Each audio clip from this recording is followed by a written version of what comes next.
truly. The tales and songs fall utterly short of your enormity, O Smaug, the stupendous.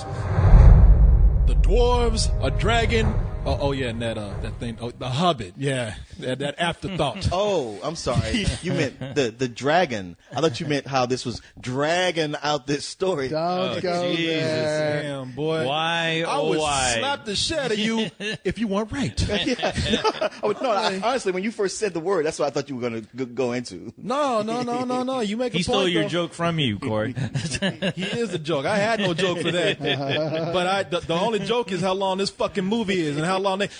I got the book, goddamn it, right there. I'm looking at it right up there. Do you see it? Leon, look at my shelf.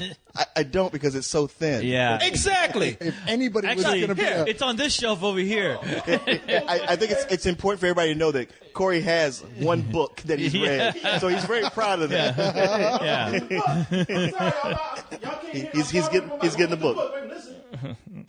That's how big the book is, right there. That sounded pretty big. It sounded It big. does, Dad. It really. I think Cracked you your, killed your point just now. You cracked your floor. I never passed physics in school. But the thing is, hand me the book. You see right here? It's a very thin book. And the funny thing is that it's the expanded Yeah, that's the edition. annotated edition, so that's actually longer than the book is. And dear Cyrus, you gave me this for a Christmas gift. I did. And thank you very much. I'm glad you got it to remind me just how much they didn't need to fucking pad that movie out. It's a great book. And we said this in the last review.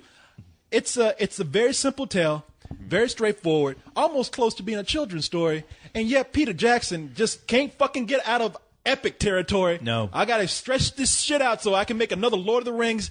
You don't need to do that. Well, honestly, when was the last time he made a short movie? It's like all Alive, he I knows think. is you just keep filming until you run out of until the camera runs out of film. Exactly. Yeah. Oh, yeah. Even King Kong, he said, "How long is the original King Kong? Oh, about an hour and a half. I will double that." And it's crazy. King Kong ain't got shit on me. You had to get that out one more time. Come on, man. We ain't got too long left. You know, I got to get my training day references out. Some Terrence Howard Hey, impressions. Corey, don't tell me your problems. Hey, there we go. Everybody, See, that's your best hits. Here's the thing, though. You are the very definition of a Hobbit purist. You're the guy, you want to see that book made into a movie. And that's not what he wants to see that cartoon. Yeah, he wants to see the cartoon. The cartoon is always there. You can go see that cartoon. This is the prequel to The Lord of the Rings, which means you can't just do one movie. You got to do 3 movies. And that being said, while you're right, I mean, like, the actual things that happen in The Hobbit in this movie are like references in another movie to something else more than actual large segments of the film because they're so stretched out. That being said, he, for my money, did a fantastic job stretching them out. I watched a really fun Lord of the Rings movie packed with action and humor and interesting characters, some of which weren't originally in the book but were cool new characters. And you give it a full price. Okay, so shut up. Now we can talk. Don't make me come over there and kill you. Now I don't have to rely on you for money. So if you die, I know. Yeah, that broom and janitor job you got is paying pretty well, man. So, I would say that Cyrus has an excellent point in that these are really Lord of the Rings movies. They're Lord of the Rings prequels, also featuring The Hobbit. It's like the Hobbit. Like I don't know why that word is big because, to me in this movie, I was like, is The Hobbit actually the main character in this movie? Because I felt like he got pushed back to the back burner so much. There's a point when he showed up again. I was like, oh, I forgot he was in. yeah, he's practically the third man. Yeah. It plays out like the first movie, honestly. It felt like, wow, you almost have the same exact beats, and especially the tone when you're going into this movie, because there's a lot of things that almost mirror what happened in the first movie all over again. that's why this should have been, to me, the greatest story within this trilogy that they created. Greatest story of all. Go watch the cartoon. You know You'll know what I'm talking about. but there's I wear those fucking Willy Wonka slaves. Willy Wonka slaves, the Oompa Loompas. Yeah. Oompa Loompas. I'm doing one of those, but this is the one that everybody wanted to see made into a movie. This chapter in The Hobbit's adventure. adventure. I mean, this is the one where the dwarves, they finally get to meet up with their nemesis Smaug and tell him to get the fuck out my mountain. This is the one where they along the way they encounter spiders and orc battles and the elves are cussing them out, and I mean this is the one where interracial mixing. Damn, man, but see, that's the thing about it, is that they feel the need to go into the story of the backstory of characters that either didn't have that kind of backstory in the book, or they just made up characters to give you backstory for. I feel like this series should still be called Thorin instead of The Hobbit, because they feel the need to just tell you every little detail about Thorin that you don't need to know, whether you know about the book or not. I feel like I would remind you of all the times you made fun of Leon and I for getting upset for times superhero movies derivated too far from the original characters and their stories and things. When you're like, y'all bunch of nerds. Y'all are just a bunch of nerds. Care too much about that. What difference? They made a good movie. Isn't that enough for you? Yeah. Okay. So fine. It's not like all right. You know book. what? I take this as a challenge, co-host. Go for it. I will do the rest of this review without referencing. Look, I'm gonna put it down. There you go. I'm not going to reference that book. That's just to fuck with you too. I'm not going. I don't believe it. Unless you agree with me through this review. But I am not going to reference that book anymore. I put it over there. I'm not going to even look at it. Get out my sight. Now He's already shaking. Yeah. shit, man. Page 395. I'm getting the It's not 395 because the book ain't that long. Yeah. Starting to drool. Maybe it is. It looks like Bilbo's already starting to look at this point with the ring. He's like, damn, maybe I'll just put it on one more time. Corey, where did that hoodie and red cap come from? Damn, my feet got an afro on it. What happened? But It's real ashy right now. I tell you what. Okay, let me just leave the book alone and go straight for the film right here. Now, I agree with you. Is that this is called The Hobbit, Right. and what felt like should have been that character's adventure from being this meat creature that lived in a fucking shitty hole to being a hero that finds his tremendous power, is overshadowed by all these other characters. I mean, we've all said that, except for you over there. Well, That don't seem. I didn't say For me, with overshadowed. the first movie, I got that from it. I mean, yeah, there's all this other stuff going on, but still, there was enough focus on Bilbo from the beginning. So much of Thorin going like, see, I knew he wasn't shit. I knew he wasn't going to help. And him going like, hey, I'm right here. And matter of fact, I saved y'all asses 3 times. Yeah. I got that. But with this one, Bilbo doesn't really do much. I mean, before, he helped them with the 3 giants.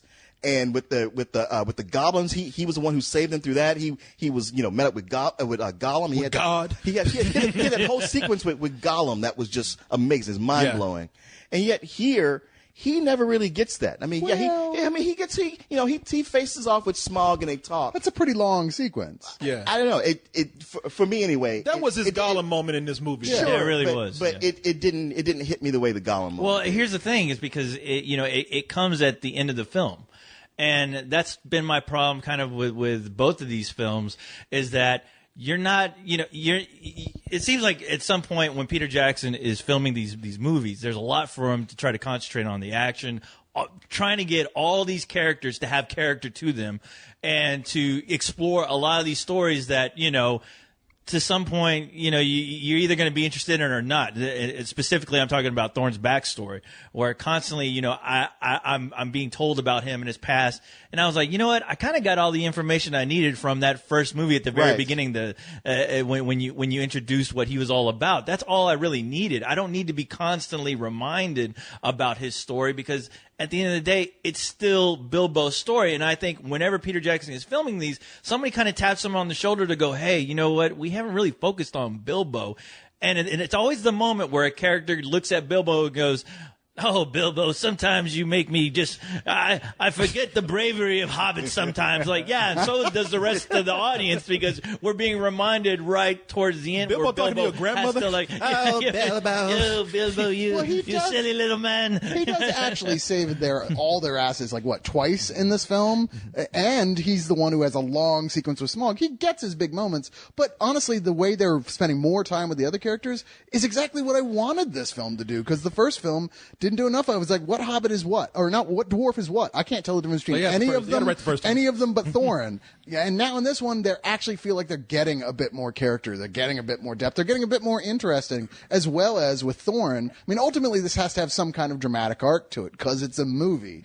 And they're building that between Thorin and Bilbo. Thorin does need more story, as he's sort of the one who's basically being more like Frodo was in the first series, that he's slowly being corrupted by this thing that he's growing closer to. But my issue with Bilbo, though, is that, yes, when he actually does end up saving the group, Bilbo is the star for that little moment.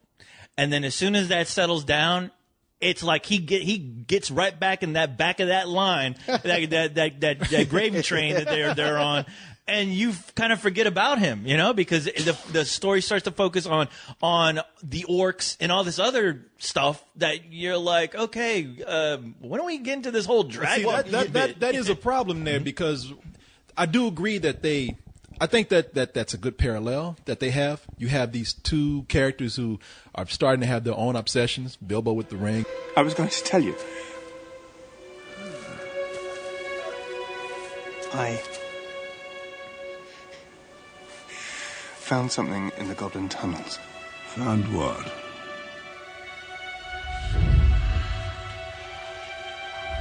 What did you find? And Thorin with the gold and with the Arkenstone. Thorin's just an asshole, period. He's softening some. Yeah, he is. But I mean, in the first movie, he was a straight up asshole the whole way. But you know what? I do see them building up that relationship to where eventually Thorin's going to have to say, "All right, man, respect." Okay, you got me with that. Or he's going to be a dick.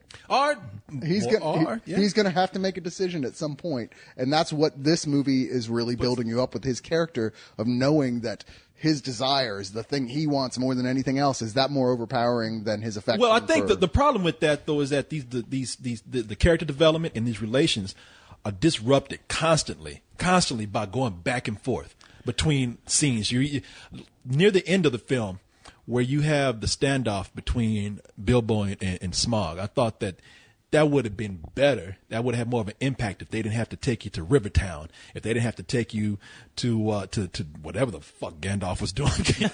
One of the reasons that Bilbo gets upstaged, because even though the Hobbit is on the title, the marquee, this movie should say Legolas. Because he's the one who, when he shows up, Legolas is a badass. He steals the show. I was like, wow. In Lord of the Rings, he was cool. He shot arrows and shit. But here, he's like he's like Spider-Man with a bow. And he's amazing. He was honestly something this movie needed. Because I'm like, if you're not going to make Bilbo the guy he needs to be, please do something now, because I'm missing Legolas really bad. I'm missing those awesome, cool moments in the movie where, Peter Jackson gets to go crazy with his toys, in his playpen. And when Legolas shows up, it is really cool to watch, but there's still a big part of me going, wow, why do I feel like if they cut all this out, I probably wouldn't have missed it? It took me 2 movies to realize that Legolas was a guy. Jesus, man. Well, you're learning, Corey. This was after he went out on 6 dates with Orlando Bloom. This was after I jerked off about 50 times to the Lord of the Rings movies. Man, that Legolas has the biggest clip I've ever seen. That's a major camel toe. This is a prequel to the Hunger Games. Yeah. I still do it. It's not going to change anything. You're like, hey, well, it's already done. So, hey, you guys just you jealous, believe me, you're not shocking us by any stretch of the imagination. Orlando Bloom, and I want to get all my complaints out the way so I can talk about the good things. I did like the movie, but I guess my last major complaint will be, before I say anything good, is that I think the action scenes go on too long, and I like them. At first, they have the barrel scene down the river in this. It's fantastic. I love that. That's an amazing. Yeah. I was just joyful watching. We can finally get that Donkey Kong movie we've been waiting. It might as well have been. It was it's one of the most imaginative, and it's probably the most clever part of the movie for me. The way it's just staged action wise. It's the choreography of how everything works together. Oh yeah, and I remember you and I looked at each other and we like, God damn, because it kept going. And you and I, we were acting like we were at Wet n Wild or something. We were twisting with the barrels going down the river. But after that is where the movie starts to get silly with the action, because it gets to a point where it's borderline kind of too comedic. and then you'll get scenes like Legolas standing on top of dwarves' heads while he's shooting arrows, or scenes will just keep going to where I was telling, hi Josh, how are you? We got our own gay Hobbit in here. How are you, man? But Josh and I were talking about this this earlier. We were saying how some of these action scenes just go on for so long. They feel like those rides that you ride at Disney World or Universal, where you know what I mean. Except you don't get the motions. See it in D-Box, so you can actually feel like you're on a ride. Well, I totally get that. It gave me that feeling too. And there's that point where I go like, hey, it gives me that feeling. I'll go like, wait. There's nothing wrong with that. Yeah, I like that feeling. You know, we can't complain like, hey, this was a children's book, and then it does something like that, which is fun for kids. I can complain. And fun for me, like the kid in me. I was like, you know what? I don't see a lot of movies that do this. Only movies that really did any kind of action sequences like this were the pirate movies. Or the animated Pirates of the Caribbean movies. Animated. Well, that's And why I was like, you know, and this reminded me of, because I just recently saw the first Pirates of the Caribbean. It was the only one I liked. But it's like those kind of action sequences that were fun and like amusement park rides. And I was like, you know what? This reminds me of those, and I'm okay with that. Wait a minute, hold on. I just got to tell you something real quick, because you can see. First of all, you tried to lump me in with you. Talking about we can't complain. I'm my own man. I can complain if I want to, and he will. And here's the other thing: because you can't complain about it being a children's book, and then go off and complain about the silly action. Except that this movie has more ambitions beyond being a children's movie by trying to make it 3 films and make it epic.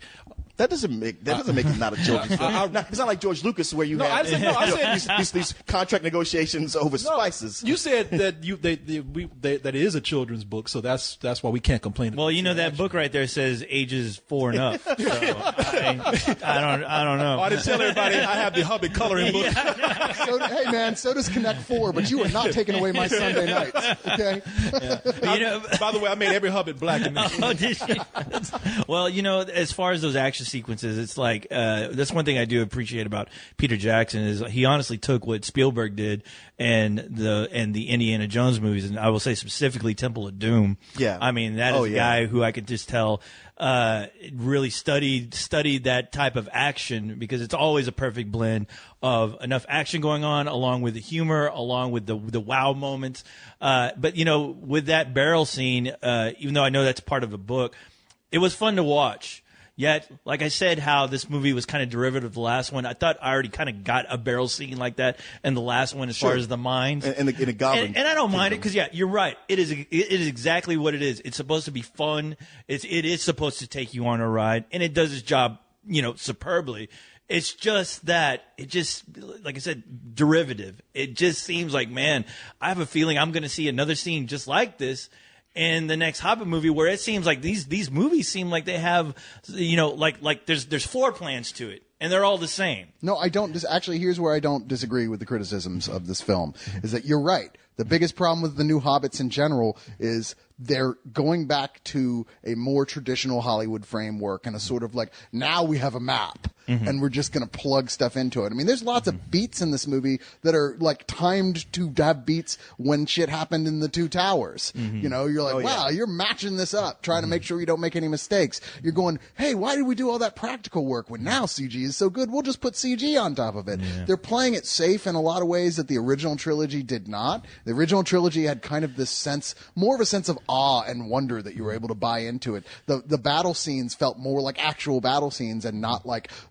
really fun to watch and cleverly choreographed, but watching a movie action scene. Cyrus. All right, Cyrus. He's over here nodding no with you. No. The same way Corey dropped his Hobbit book on the floor, you got to drop that original trilogy on the floor right now.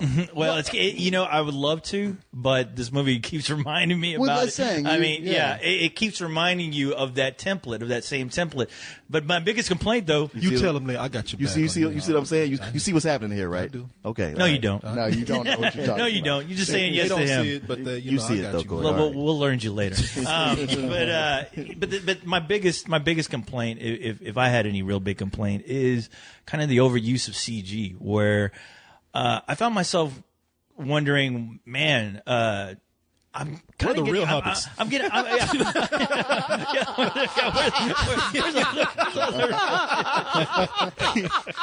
And back in the day, they used real elves and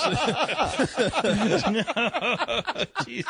I'm gonna let Leon finish over there. I didn't know it was gonna be this much of a Yeah, I disruption. know you broke him over there. It's always something, and we can never tell what it's going to be. I know. You're the most unpredictable. Every time you laugh at something, I'm like, I don't get it. I didn't even get to hear it. But I like it because he's laughing at me right of course. I'm feeling good. Yeah, now, when he laughs at you like that, I'm like, shut the fuck up, a lot man. of money. Yeah. Jesus Christ, ain't that fucking Yeah, funny? I know. I don't even know what he said, Leon. What the hell? But like I was saying, the CG is really starting to get to me, and I'm starting to notice that through the villains that the movie keeps presenting me with these orc CG characters. Where I was like, yeah, wow. If I remember correctly, the last Lord of the Rings, and I'm going to bring it up. Here we go. Last Lord of the Rings. Actually, I'm going to do this. I'm going to do it whether you like it or not. Where's my seatbelt? I don't give two fucks about what You can say whatever you want. I give two fucks about what you think. Yeah. But Not thing is- allowed to Yeah. mention the movies that these are prequels Yeah. to. What are you, crazy? I'm asking for 2 bucks. Just give one. Sorry, but yeah, I kind of miss it when these monsters were real people in practical suits and makeup. You know? I actually agree with you. I was like, because it's starting to feel like Star Wars, the prequels, with the running around That is CG something- robots, and I'm like, nothing feels real anymore in this That is world. something I did notice. For it to be a prequel, feels kind of out of place because they're using CG now for some of the orcs. So I tell much you of what, I tell you what, I will forgive it in this sense that these are supposed to be, I guess, like super orcs. It's supposed to be. I mean, The worst part is super orc. You know what I mean? They're not your. I know. As stupid as it sounds, they're not your average orc. I know. They're like the boss battle. At the end of the No. war game You're or right. something. You're right. I was looking at those 2 orcs. I'm like, oh, it's Vin Diesel and The Rock. Well, that's the thing. As super as they're supposed to be, they feel like they're hardly there. I mean, it's like I'm watching cartoon characters. And I think that they running around. cleaned up the effects a little better than they did in the first one, where they were really plasticky. They look a little bit better this time around, but they're still. It's just unnecessary. Why not keep with what worked before and worked so well? Why switch it up in that way? You know, I don't understand. Well, you know what? Yeah, Hollywood.com. Yeah, that's what I'm saying. I can talk shit now. I ain't under y'all no more. Can't wait to get CG. Oh yeah, I gotta get my check for the next 2 weeks. I'm sorry, but if we're gonna talk about CG, and you didn't like the CG with the orcs, what about your boy Smaug? Did you like that CG? Smaug, I loved. And Who's that's- Smaug? I saw Smaug. Smaug. Okay, now how you do it? Smaug. Apparently, if you actually go to the Smaug. pronunciation guide, it says it's Smaug. Well, Smaug. fuck that pronunciation guy. The way they pronounced it in the movie was Smaug. Hey, you know what? That's And the how way- they did it. And I tell you what, I said I wasn't gonna reference that book anymore, but they said Smaug in the cartoon. Yes. Yeah, they said I gotta Smaug get in the something. cartoon as well. You're right. No, Smaug. Once that sequence was really that's the thing that really made me go, okay, this feels like a whole other movie now. This is something I want. This is something I'm interested in. I'm invested in. I'm loving the shit out of the dialogue that's coming out of this dragon's mouth. Same, and once again, I felt the same way I did with the first Hobbit film, where as soon as Gollum showed up, it was a whole other movie to me, and it was like that magic moment that the movie finally had, that made me go, okay, you know what? I wasn't thinking about buying this DVD. Now I just might. Yeah. Smaug was a lot better than I thought it would be, because I know, Cyrus, you and I we were talking about when they put Smaug on the side of that plane in New Zealand. Yeah, you're like, great, it's a dragon. Yeah, we've seen it before, but when Smaug talks, that's when you actually start to respect. This gives you a sense of perspective of how fucking big this dragon is. Oh, yeah. It doesn't help that the Hobbit is very small. Yeah. Scale is not Yeah, accurate. he would get caught on the toenails of I'll do it for you. Smaug. How you doing? Still wrong. That's Smaug. I can't. That's closer. But Smaug. Smaug. But Oddly, the I guess you got to credit the CG artist and Benedict Cumberbatch, but there's Yes. a real chemistry to the scene between the dragon and Martin Freeman, which is an extended sequence of them kind of fucking with each other before it turns into all the doors punking the shit out of the dragon. I'm like, dragons is so stupid. it's a great scene, and that's why I wish they hadn't broken it up by going to referencing so many different other areas, because when that dialogue starts to actually kick in, you want to see a build up, because that's why it is a standoff between this little tiny guy and this huge dragon, and you want to see how they're going to try to outsmart each other. And when they start to hit their stride, that's when we got to go to Rivertown and all that kind of stuff. That being said, Benedict Cumberbatch is great. He does a better job than I thought he ever would as the dragon. I ain't going to say his name no more. Nah. Did you really think he wouldn't do a good job?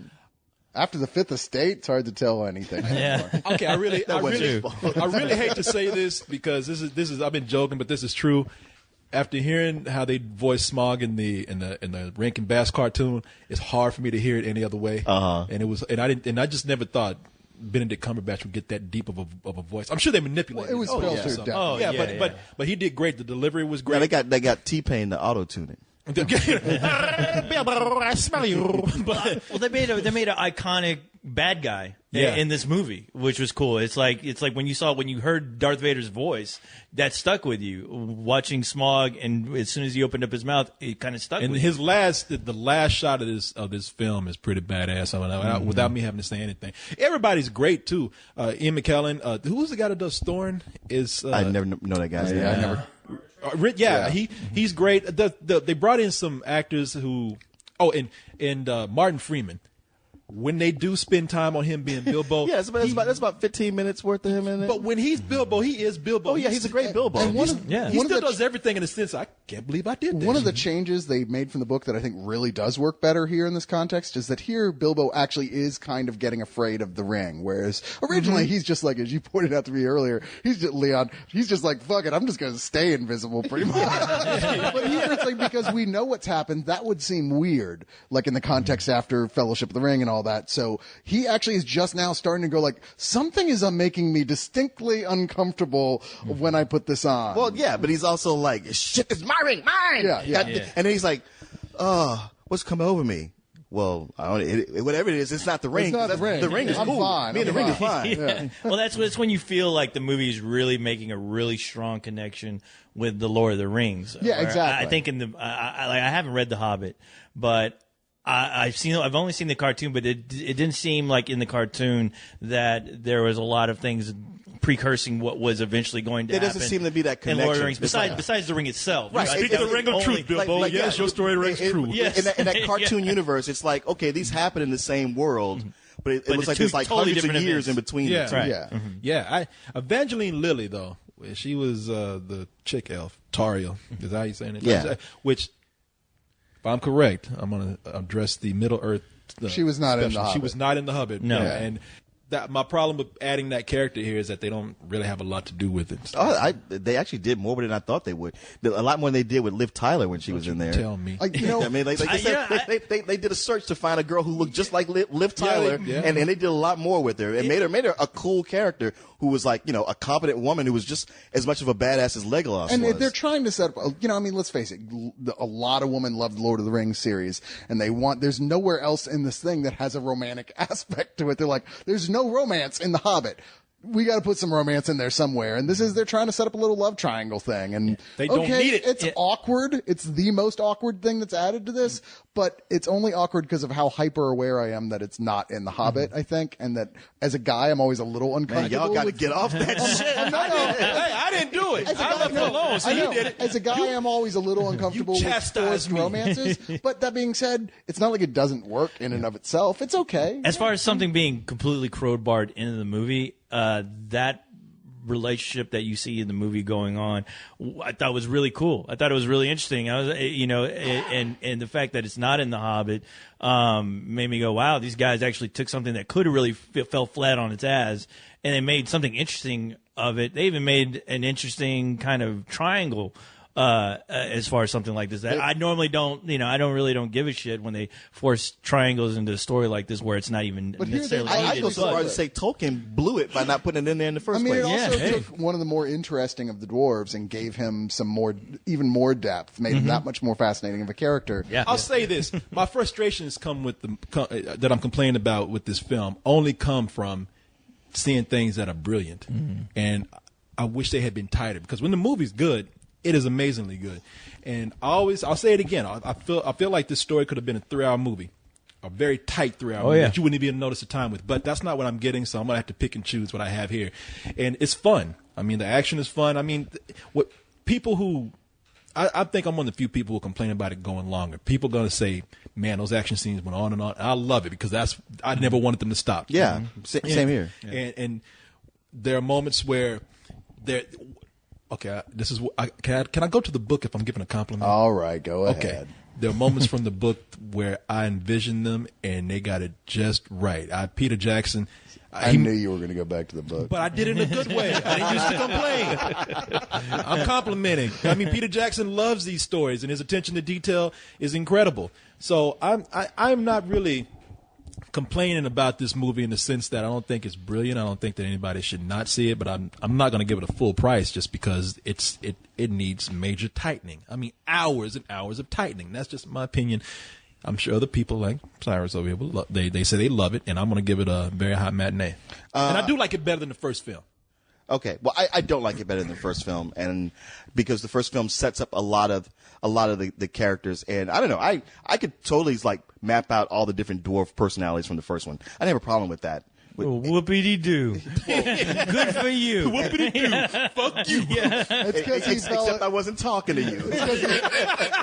he fell asleep at that part and he just dreamed a more interesting backstory for the dwarves. But yeah, I really dug the long action sequences, especially that first one with the barrels. I was like, I'm having so much fun. So much fun that like I never enjoyed it more the rest of the movie than I did at that point. Like overall, like it peaked for me right there. And even though I liked some things after that, nothing else hit that point. And by the time you get to the cool stuff, the ending in action sequence, the whole thing with Smaug and all that, I was like, this movie has worn me out. It's been going on for too long. It's been taking me on side roads. Past my bedtime. Can I ask you something real quick? I couldn't read you at the end of the movie, and it bothered me for an evening. Okay. Because he actually looked at me because we just exchanged glances because we do that a lot. Yeah. You know, it's either like, damn, man, this movie, or it's like, damn, man, this movie. But I looked at him, he just looked at me and said, dragon. And I didn't understand what that was. What did that mean? What it meant was like, what I hate is where they cut this movie off at. Okay. Because like cartoon wise, story wise, I'm like, all right, it's got 10 minutes left to go. We about to get this, wrap this shit up, and it just cuts off right then. I was just in my brain. I was going, you gotta be fucking kidding me. Okay. You at the 5-yard line. Just run the ball in already. I thought you were scared. I thought you thought that dragon was coming after you. No. Dragon, man. No. That really was me saying dragging as in DRAGGING. Oh, okay. Like they dragging this shit out. I was just like, come on, you're right there. We're so close. And if you want to do another movie that bridges The Hobbit and Lord of the Rings, okay, that's fine. I'm cool with that. It could be all new stuff that nobody has a book to compare it to or a movie trilogy to go like, oh, it's hitting these same beats. None of that. It's just you do your own thing. But man, come on, you can't take me right there and not just put it over. I just left. It was such coitus interruptus. I was like, wow, I'm walking away with blue balls here because you got me right there. And ultimately, that's like it left me with that taste of like, wow. Now I don't want to even watch this again until that final movie because I just don't like having that go to such a point to where like I don't even get my closure on it. It gave you a taste of blue balls. Yeah. Yeah, I said that earlier. Right. He's trying to say you had balls in your mouth. Yeah. Yeah, because that's what he does. And I'll keep doing it until you don't see this goddamn website anymore. 2 weeks, get out there. Is that going to be every review now? You got balls in your mouth and they're blue. He's just gonna Smurf dick. He's just gonna teabag us all until this is over. And dragon dick in your ear. You mad that the dragon did you give a rating? No, he's still talking about blue balls. dragon didn't come early enough for you. I like that you Jesus Christ. So yeah, I give it a low matinee. Okay. Here's the thing. Peter Jackson and his co-writer on these, Guillermo del Toro, are both, in my opinion anyway, really great cinematic storytellers. They're very good at what they do. J.R.R. Tolkien was a fantastic writer of books. The original Lord of the Rings, being based much more closely on actual Tolkien stuff, has a different feel than these movies do, and there's just no escaping it because the amount of stuff that Jackson and Del Toro had to write to make these into a trilogy. Okay, it's that different feeling that is disconcerting at points for me through both of these movies, and certain decisions being made, like the trading off too much CG in exchange for practical stuff like that. But I still watched a movie that I thought, for me, moved very swiftly, that I enjoyed all the way through, that I learned more about these characters that were good things, watched exciting action scenes, and came to a point that I knew it was going to end at some point right at a crisis point, and I suspected it was going to end where it in fact ended. But I like a big cliffhanger in something like this. For me, it was fun. I enjoyed this more than I didn't all the way through. Most of my problems with it, I'd accuse myself of nitpicking a bit, quite frankly. And maybe some people would call it unfairly, comparing it to the first trilogy. I don't really think it is unfair because it's a lot of the same characters. It's the same director. It's the same writer. Right. What's It's your a point? prequel to those films. I'm just saying. But besides that, how is it like? You know, Cyrus, you make a lot of sense right now. Besides that, what'd you think of the play, Mrs. Lincoln? You make sense as opposed to nonsense. But like I said, I had fun all the way through it. I wish it could have found a way. I wish they could have found a way to give those extra sequences more of a true to Tolkien type feel to it. But I'm almost like, you know what? It doesn't matter. Anything in this universe. They could make the goddamn crappy ass Book of Lost Tales at this point, and I'd be like, great, do it. I want to see them. I hope I don't die before you're done. I give this a full price. Man, and yeah, here's kind of where I'm at I'm on the fence about this because there are some very brilliant moments, like you said, in this movie. A lot of brilliant moments. Yet there's a lot of moments that are not brilliant, or more like, man, I'm no editor, but I think if you would have lost about 30 minutes of the scene, I think everyone in the theater would be A-okay.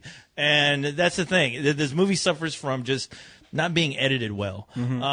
Overall, the acting, the performances, yeah, they're great, and it's too bad that, you know, sometimes you forget the performances because as soon as you see a great performance, it gets lost in the shuffle with the rest of the movie. Yeah. Where you even lose the character. You lose focus on what this story was originally about. But saying that, I still had a lot of fun watching it. I still enjoyed myself. The Smaug moment was one of those brilliant, priceless movie moments that you just wait every year to see. And I got that. So I'm definitely giving it a full price. But saying that, I do have a dream one day that somebody, and it's not going to be Peter Jackson, it's going to be a fan out there, is going, once these films are completed, they're going to take all three of these films, and they are going to condense it into the most beautiful fan edit ever. Because the thing is, everything that you want in that book, I guarantee you it's all there, and everything that you don't need, it can easily be taken out. I almost wish Peter Jackson, instead of giving us these Blu-rays with the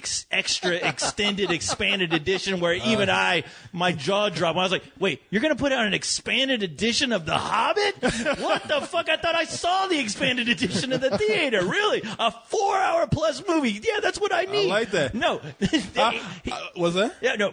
Peter Jackson needs to fucking just, check his ego in at the door, go in that editing room and make a 3-hour movie because the man can do it, and he will have the most perfect Hobbit film ever. Let's get you out there, man. I have a dream that one day hobbits, orcs, and elves can live in one 3-hour movie. That's right. That is well, right. we will not have to fall asleep in the boring parts of a film. You preach it on the Yes, mountain. sir. Yeah, preach it over there on what the hell is that mountain called where the bad guys were living? Mordor, right? Preach it on the Mordor. There you go.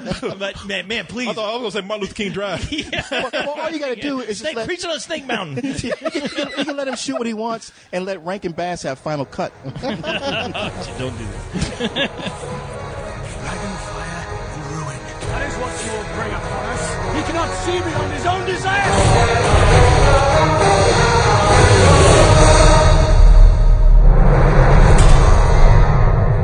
I will not risk this quest for the life of one burglar. His name is Bilbo. Thief. Where are you? Come now. Don't be shy. Step into the light.